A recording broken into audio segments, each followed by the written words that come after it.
وادی رضا کی کوہ ہمالا رضا کا گئے، اور جس سمت دیکھیے وہ علاقہ رضا کا گئے۔ بسم اللہ الرحمن الرحیم۔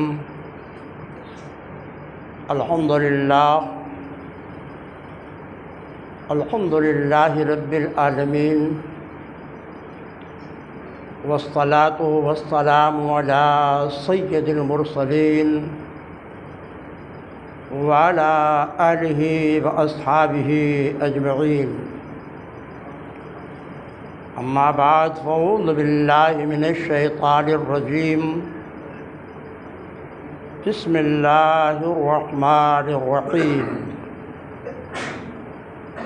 الا ان اولیاء اللہ لا خوف علیہم ولا هم يحزنون۔ صدق اللہ العظیم وبلغنا رسوله النبی الامین الکریم، ونحن على ذلك لمن الشاہدین والشاکرین، والحمد للہ رب العالمین۔ معزز سامعین، نوجوان دوستو، عزیز بچوں، آئیے پہلے مورات مل کر آقائے دو جہاں، شہنشاہ کون مکان، رحمت عالم، روحی فدا صلی اللہ علیہ وسلم کی بارگاہ ناز میں ہدیہ درود و سلام پیش کر لیں۔ اللہم صلی علی سیدنا و نبینا مولانا محمد کما تحب ترضی بان تصلی علیہ، صلاۃ و سلام علیک یا رسول اللہ صلی اللہ تعالی علیہ وسلم۔ معزز سامعین، آج ربیع الثانی کی 11ویں تاریخ ہے۔ بعض کتابوں میں یہ ملتا ہے کہ آپ کا وصال 11 ربیع الثانی کو ہوا، لیکن راجح اور تحقیقی قول یہ ہے کہ آپ کا وصال مبارک ربیع الثانی کی 11 تاریخ نہیں بلکہ 17 ربیع الثانی ہے۔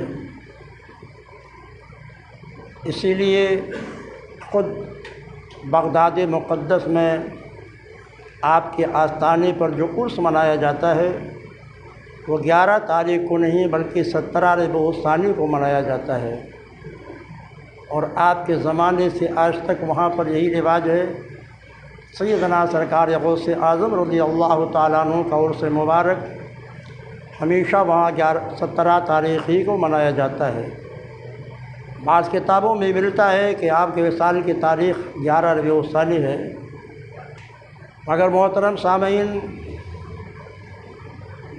سیدنا سرکار غوث اعظم رضی اللہ تعالیٰ عنہ کی جو 11ویں پوری دنیا میں مشہور ہے، اور عام طور سے لوگ 11 تاریخوں کو سرکار غوث اعظم رضی اللہ تعالیٰ عنہ کی بارگاہ میں ایصال ثواب کر کے نذرانِ محبت پیش کرتے ہیں۔ اس کی وجہ کیا ہے؟ قطب الاقطاب، سید الافراد، پیر پیراں، میرے میراں، دستگیراں، حضرت سیدنا غوث اعظم رضی اللہ تعالیٰ عنہ کی ولادت تو متفق علیہ ہے۔ رمضان المبارک کی پہلی تاریخ جمعہ کا دن 470 یا 71 ہجری ہے۔ جمعہ کی رمضان کی پہلی تاریخ تھی، جمعہ کا دن تھا۔ خراسان کا ایک مشہور قصبہ جیل ہے، جسے جیلان اور گیلان بھی کہا جاتا ہے، اسی کا ایک محلہ نیف ہے۔ جیلان کے محلے نیف میں رمضان المبارک کی 1 تاریخ، پہلی تاریخ جمعہ کا دن تھا۔ جب سیدنا سرکار غوث اعظم رضی اللہ تعالیٰ عنہ کی ولادت طیبہ ہوئی۔ ولادت طیبہ سے پہلے آپ کے والد محترم حضرت سیدنا ابو صالح موسیٰ جنگی دوست، والد محترم کی کنیت ابو موسیٰ تھی، ابو صالح تھی، نام موسیٰ تھا، اور جنگی دوست یہ آپ کا لقب تھا۔ اپنے وقت کے ابرار و اخیار میں سے تھے، بہت بڑے عابد و زاہد، جن کی صورت دیکھ کر حضرت مولا علی کی صورت یاد آتی تھی، جن کی عبادت دیکھ کر مولا علی کی عبادت یاد آتی تھی۔ وہ خود ارشاد فرماتے ہیں کہ میرے صاحبزادے عبدالقادر کی ولادت سے پہلے امام النبیین سید المرسلین رحمۃ للعالمین صحابہ اور ائمہ کی ایک جماعت کے ساتھ تشریف لائے خواب میں۔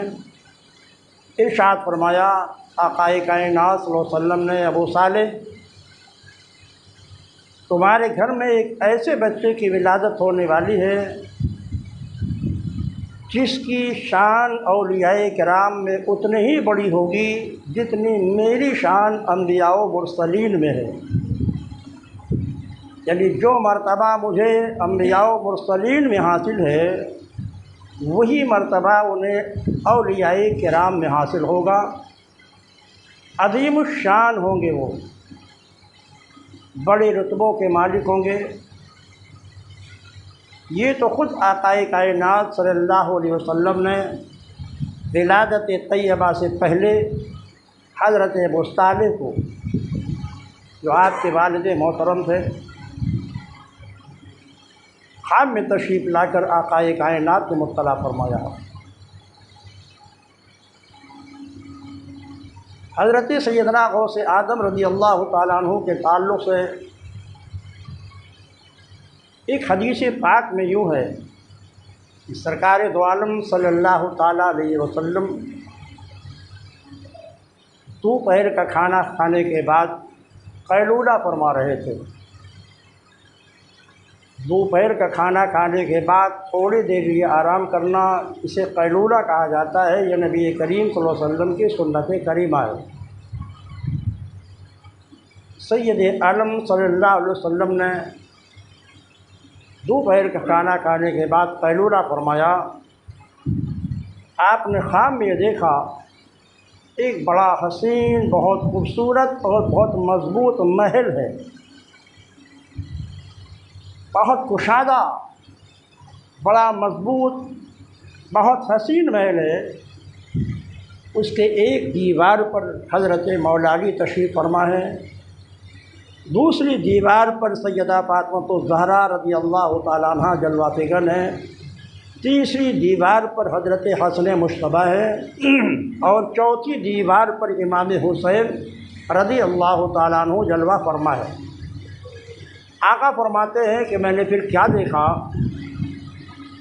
کہ میرے بیٹے حسین کے پشت انور سے 9 نوری شعائیں ایک کے بعد دیگرے نکلتی رہیں اور اسی مکان کے صحن میں جگہ جگہ وہ نصب ہوتی رہی۔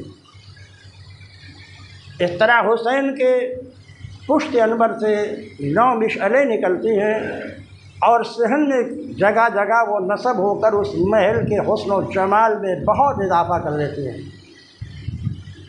پھر آقا فرماتے ہیں اس کے بعد میں نے یہ دیکھا کہ حسن مجتبیٰ کے پشت سے اتنا زبردست نوری شعاؤں والا مشعل نکلا، وہ مشعل نکلنے کے بعد اس صحن کے بیچ میں آ کے نصب ہو گیا۔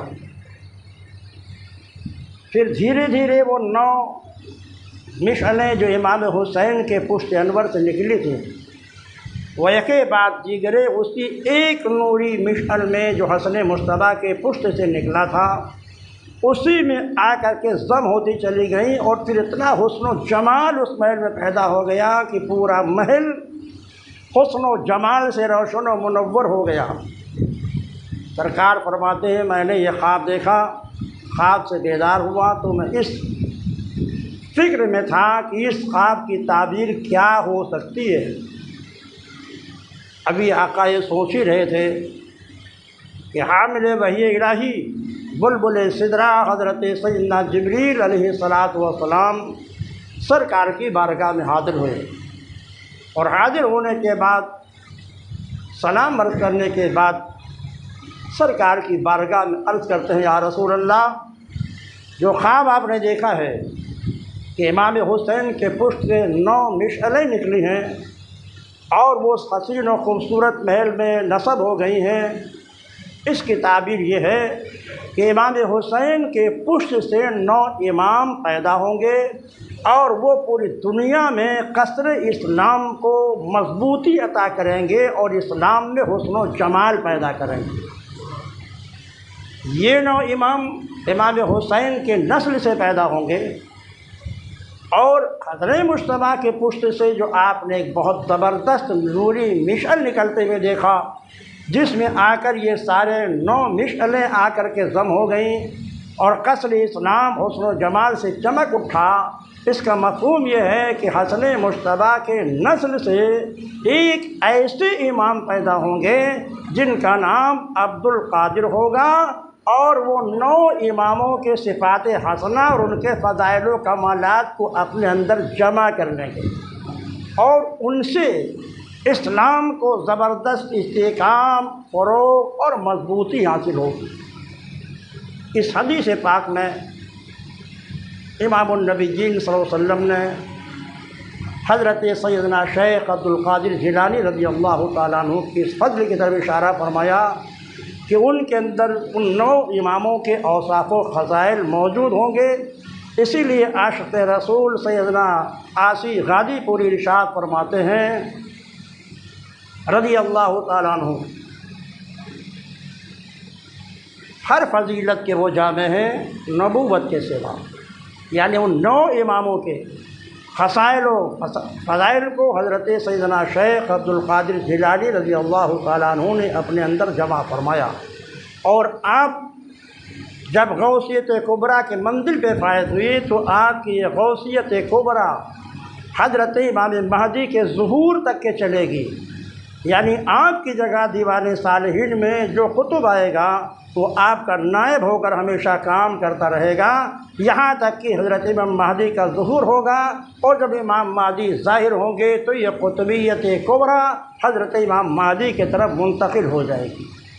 معزز سامعین، اور ایک دوسری روایت اس طرح ہے کہ حضرت امام زین العابدین رضی اللہ تعالیٰ عنہ سرکار حسین کے صاحبزادے، جب ان کے وصال کا وقت قریب آیا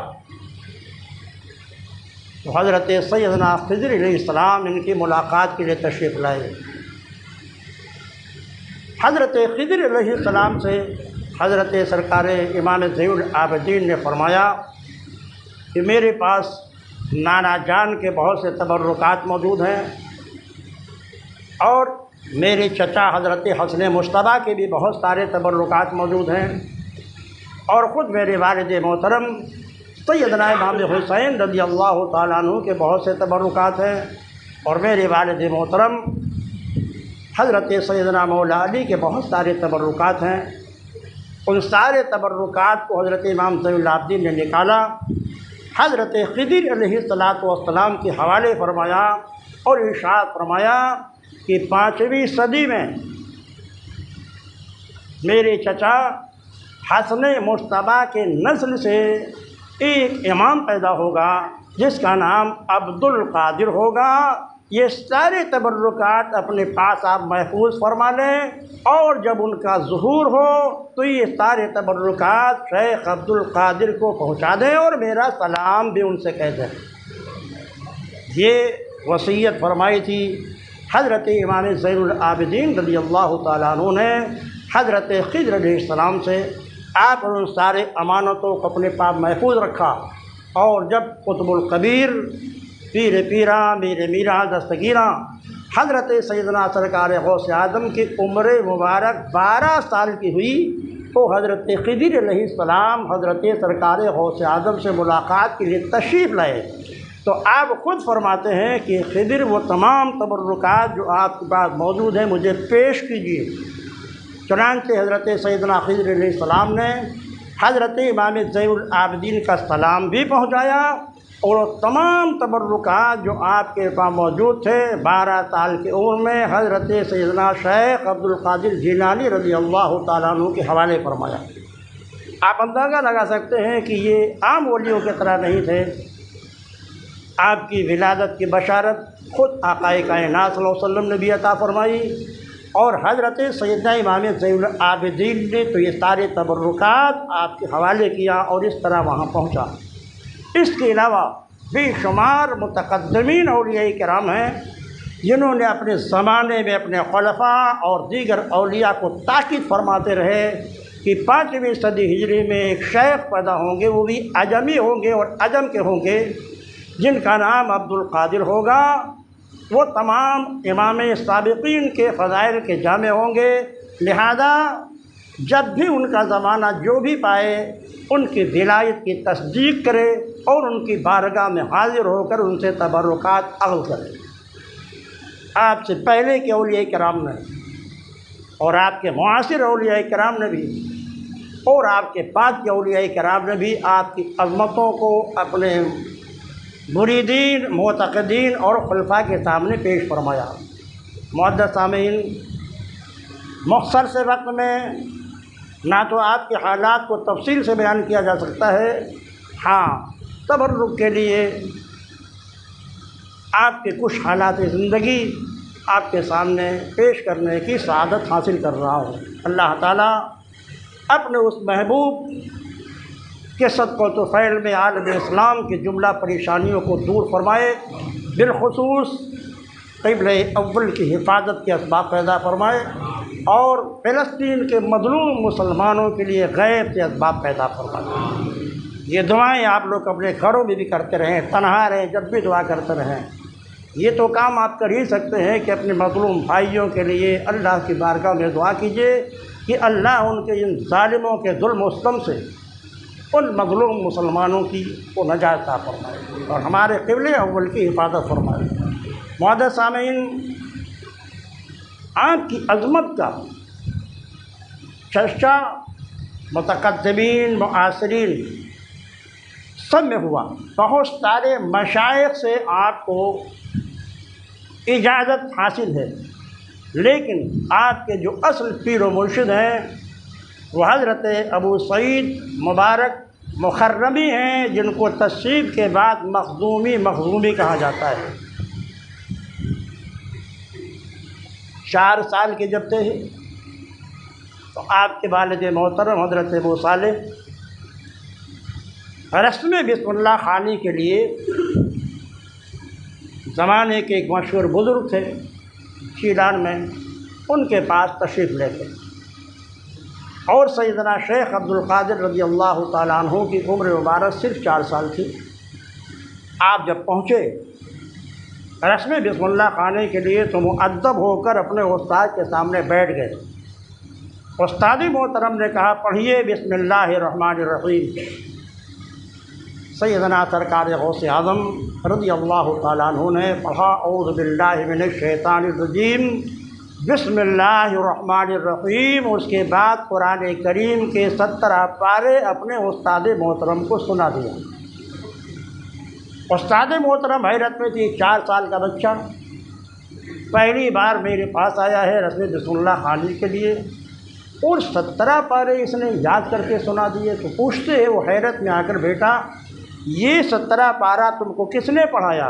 ان کا جواب سنیے۔ وہ فرماتے ہیں میری والدہ محترمہ 17 پاروں کی حافظ قرآن ہیں۔ جب میں اپنی ماں کے پیٹ میں تھا تو چلتے پھرتے اٹھتے بیٹھتے وہ قرآن کریم کی تلاوت فرماتی رہتی تھی، اور میں اپنی ماں کے شکم ہی میں قرآن کو یاد کرتا رہتا تھا۔ معزز سامعین، اسی ذہن ملتا ہے کہ عورتیں جب حالت حمل میں ہوں ان کو چاہیے کہ دماغ کو غلط کاموں سے دور رکھیں، خیالات کو غلط کاموں سے دور رکھیں، زیادہ سے زیادہ نیکیاں کریں، نماز پڑھیں، اوراد پڑھیں، وظائف پڑھیں، قرآن کی تلاوت کریں، کیونکہ جس بچے نے ان کے شکم میں کبھی ظہور ہوا ہے، جو جنم لینے والا ہے، اس بچے کی سیرت و کردار پر ماں کے تصورات اور خیالات کا اثر پڑتا ہے۔ ظاہر ہے ماں اتنی بڑی عالمہ، عابدہ، زاہدہ تھی کہ ان کی عبادت و زہد و تقویٰ کی وجہ سے ان کو فاطمہ ثانی کہا جاتا تھا، یعنی فاطمہ اول تو امام النبیین صلی اللہ علیہ وسلم کی بیٹی حضرت فاطمہ تھی، اور عبادت و تقویٰ میں اپنے زمانے میں سب سے ممتاز حضرت ام الخیر امۃ الجبار فاطمہ تھی، جو آپ کی والد محترمہ ہے۔ تو آپ نے جواب دیا کہ میں نے وہ 17 پارے قرآن کریم کے ماں کے شکم ہی میں یاد کر لیا تھا۔ آپ جب ماں کے شکم میں جلوہ گر ہوئے، اسی وقت سے آپ کی کرامتوں کا ظہور ہونے لگا، یعنی بھی آپ دنیا میں تشریف نہیں لائے ہیں، ابھی ماں کے شکم میں ہیں کہ کرامتوں کا ظہور ہونے لگا۔ تاریخ نگار لکھتے ہیں ایک دن حضرت ام الخیر امۃ الجبار فاطمہ، ان کے پاس کھجوروں کا سیب کا ایک باغ تھا، اس باغ میں اپنی سہیلیوں اور صالحہ عورتوں کے ساتھ تفریح کرنے کے لیے تشریف لے گئیں۔ ایک سیب حضرت ام الخیر امۃ الجبار فاطمہ کو بہت پسند آ گیا، اس سے پوچھا تھا، اونچے درخت پہ لگا تھا تو آپ نے نیچے تخت رکھوایا تاکہ اسے توڑا جا سکے۔ حضرت سیدنا سرکار غوث اعظم رضی اللہ تعالیٰ عنہ کی عمر کی شکم میں وہ 4 یا 5 مہینے کے تھے۔ جیسے انہوں نے سیب کو توڑنے کے لیے اپنے ہاتھوں کو آگے بڑھایا، سرکار غوث اعظم نے اپنے ناخن کو ماں کے جگر میں اتنی تیزی سے دبایا کہ وہ درد سے بےتاب ہو گئی۔ درد سے بےتاب ہونے کے بعد اپنے ہاتھ کو سیب سے کھینچ لیا، ادھر وہ سیب سے اپنے ہاتھوں کو کھینچ لیا، ادھر سے اسی سیب کے اوپر سے ایک انتہائی زہریلا سانپ زمین پہ گرتا ہے اور جسے مار دیا جاتا ہے۔ جب حضرت سیدنا سرکار غوث اعظم رضی اللہ تعالیٰ عنہ کی ولادت طیبہ ہوئی تو آپ صرف 4 یا 5 مہینے کے تھے۔ یہ عمر بچوں کے بولنے کی نہیں ہوتی، لیکن اللہ قادر مطلق ہے، جسے چاہے قوت گویائی عطا کر دے۔ صرف 4 یا 5 سال کے تھے سرکار، 4 یا 5 مہینے کے تھے سیدنا سرکار غوث اعظم، تو ان کی والدہ نے سوچا لاؤ بچے کے ناخن کو درست کر دیں۔ اتفاق سے آپ کی والدہ اسی ناخن کو درست کرنے کے لیے جس ناخن کو آپ نے گڑایا تھا درست کر رہی تھی کہ آپ نے اللہ کے حکم سے اپنی والدہ کو مخاطب کیا کہ امی آپ وہی ناخن درست کر رہی ہیں جس ناخن کو میں نے آپ کے جگر میں تیزی سے گڑایا تھا تاکہ آپ اس زہریلے سانپ کے زہر سے بچ سکیں۔ اے ماں، میں نے آپ کو پیٹ میں تکلیف پہنچائی تھی، میری اس غلطی کو آپ معاف فرما دیجیے۔ صرف 4 مہینے کے تھے۔ والدہ نے فرمایا بیٹا میں معاف کرتی ہوں، تم نے تو مجھے موت سے بچا لیا، ورنہ وہ سانپ جو مجھے زہریلا کاٹ لیتا تو میں دم ہی توڑ دیتی۔ پیٹ ہی اور شکم ہی سے آپ کی کرامتوں کا ظہور ہونے لگا۔ دوسری کرامت، جب آپ شکم مادر میں تھے، ایک دن ایک بھکاری آپ کے دروازے پہ آیا مانگنے کے لیے، کیونکہ یہ خاندان ایسا تھا۔ آپ کو بتا دیں کہ سیدنا سرکار غوث اعظم سے لے کر آپ سلسلے قادری کے 17ویں امام ہیں۔ آپ سے لے کر والد محترم کے طرف سے جو سلسلے نسب ہے وہ حسن مجتبیٰ سے جا کے ملتا ہے، اور والدہ کی طرف سے جو سلسلے نسب ہے وہ حضرت سیدنا امام حسین سے جا کے ملتا ہے۔ اس طرح والد کے اعتبار سے آپ حسنی سید ہیں اور والدہ کے اعتبار سے آپ حسینی سید ہیں۔ نجید طرفین سادات میں سے ہیں، اور آپ سے لے کر حضرت مجتبیٰ تک اور امام حسین تک جتنے بھی آپ کے آباء و اجداد گزرے ہیں وہ سب اللہ کے ولی تھے۔ آپ کی ولایت خاندانی تھی۔ یہ پورا سلسلہ ولیوں کا ہے، حضرت مجتبیٰ تک باپ کی طرف سے اور حضرت حسین اعظم تک ماں کی طرف سے۔ معزز سامعین، بھکاری آپ کے دروازے پہ آ کے کھڑا ہوتا ہے، مانگتا ہے۔ یہ ایسا خاندان تھا جس نے کبھی اپنے دروازے سے کسی بھکاری کو واپس نہیں کیا، اور یہی شریعت کا حکم ہے۔ قرآن نے کہا وَأَمَّا السَّائِلَ فَلَا تَنْهَرْ، مانگنے والوں کو جھڑکو نہیں، اگر تو دے سکتے ہو تو دے دو، نہیں تو ان سے معذرت کر لو کہ معاف کیجیے، چھڑکو نہیں۔ اور حدیث پاک میں ہے کہ مانگنے والا اگرچہ تمہارے دروازے پر گھوڑے پر سوار ہو کر کے آئے اور وہ مانگے تو بھی اسے دھتکارو نہیں، اسے کچھ نہ کچھ دے دو یا پھر معذرت کر لو۔ یہی اسلام کا درس ہے۔ معزز سامعین، چونکہ ایسا خاندان تھا کہ جن کے دروازے سے کبھی سائل واپس نہیں ہوتا تھا، آپ کی والدہ فرماتے اتفاق دیکھیے کہ میرے گھر میں کوئی مرد موجود نہیں تھا، میں نے دروازے کے ایک اوٹ سے پردے کے ساتھ اسے بھیگ دینا چاہا، لیکن جیسے ہی میں نے اس کی طرف ہاتھ بڑھایا تو اسے سمجھ لیا کہ یہ اکیلے گھر میں اور میرے گھر میں گھس آیا۔ میرے گھس میں جب وہ برقیدار گھس آیا گھر میں تو میں نے اپنے آپ کو ایک کمرے میں بند کر لیا اس کے شر سے بچنے کے لیے۔ فرماتی ہے میں نے کیا دیکھا، پھر میرے صحن میں ایک شیر ظاہر ہوا اور اس شیر نے اس بھکاری کو پھاڑ کر 2 ٹکڑے کر دیے۔ سیدنا سرکار غوث اعظم ارشاد فرماتے ہیں ماں، جس وقت اس بھکاری نے ہمارے گھر میں داخل ہو کر بری نیت سے آپ کو دیکھا تھا تو شیر کی صورت میں ظاہر ہو کر اس کے جسم کے ٹکڑے کرنے والا میں ہی تھا۔ اس طرح آپ کی کرامتوں کا ظہور اسی وقت ہونے لگا تھا جب آپ شکم مادر میں تھے۔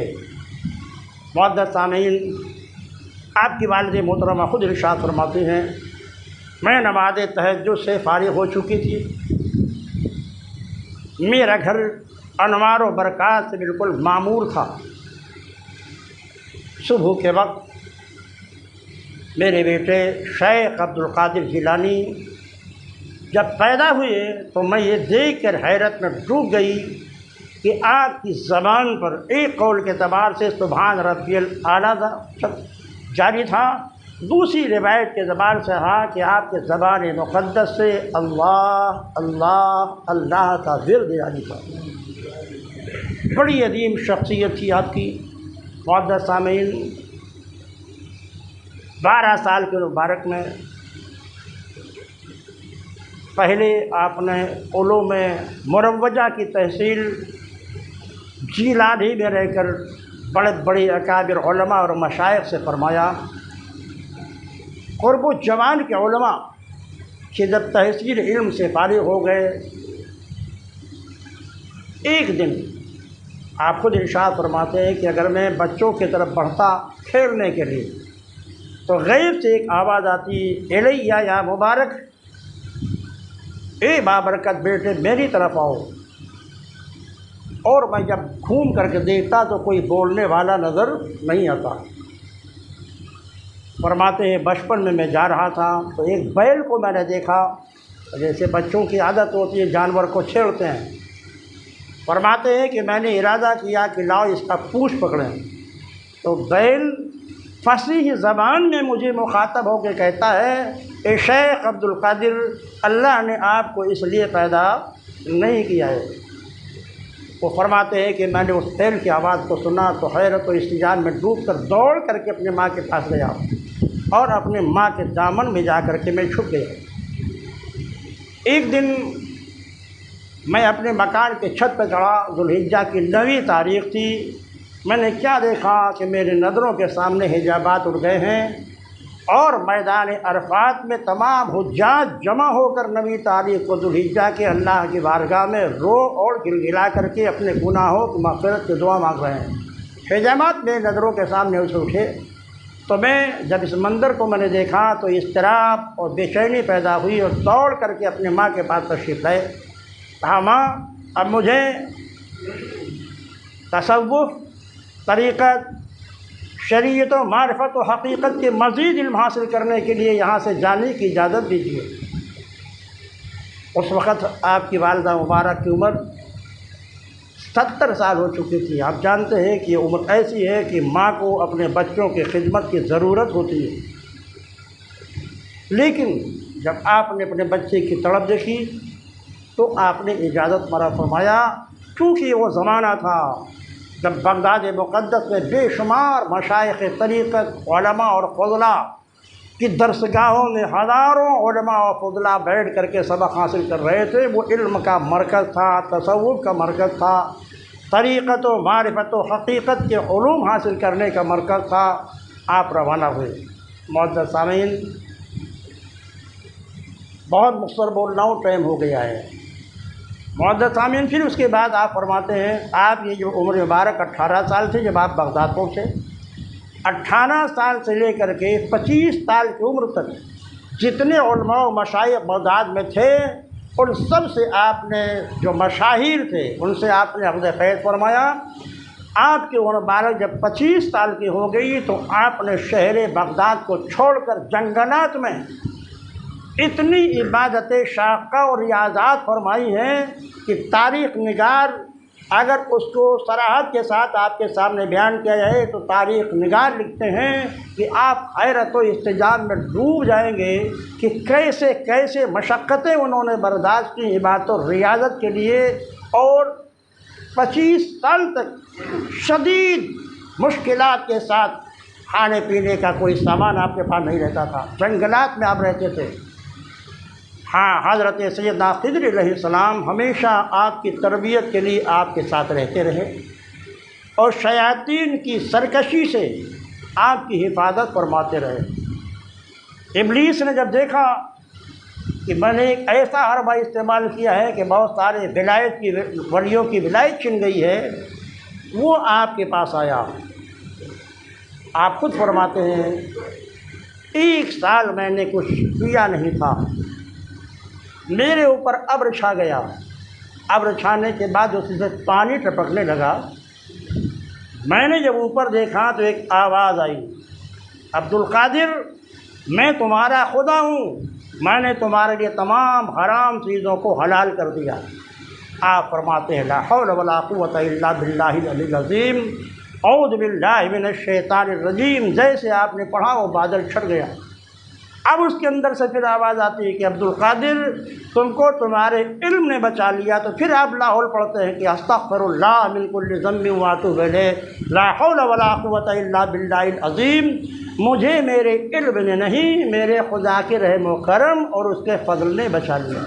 اس نے یہ چاہا تھا کہ پہلے حربے میں ناکام ہو گیا ہوں تو غرور پیدا کر کے ان کے ولایت کو چھین لوں، مگر آپ نے فرمایا نہیں، مجھ کو میرے علم نہیں، میرے رب کے فضل نے مجھے بچایا ہے۔ پھر اس کے بعد وہ غائب ہو گیا۔